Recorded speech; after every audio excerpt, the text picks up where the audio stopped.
నేపాల్లోని పుణ్యక్షేత్రాల సందర్శనకు వెళ్లి 8 మంది మంగళగిరి వాసులు అక్కడే ఉండిపోవాల్సి వచ్చింది. హోటల్లో బిక్కుబిక్కుమంటూ కాలం గడుపుతున్నారు.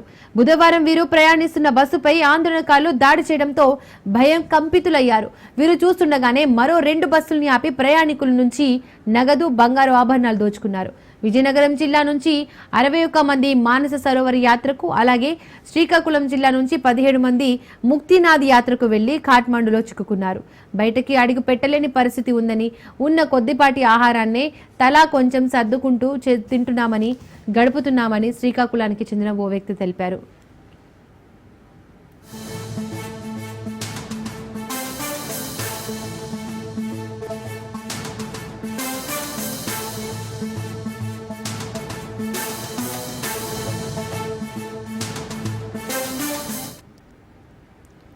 తీర్థయాత్రలకు నేపాల్ వెళ్లిన కర్నూలు జిల్లా వాసులు 15 మంది సురక్షితంగా తిరిగొచ్చారు.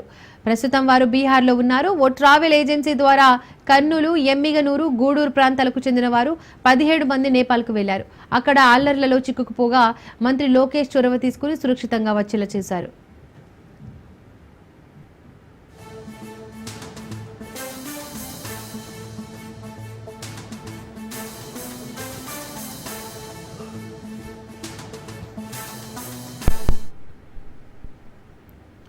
విహారయాత్ర కోసం వెళ్లిన సుమారు 87 మంది నేపాల్లో చిక్కుకున్నారు.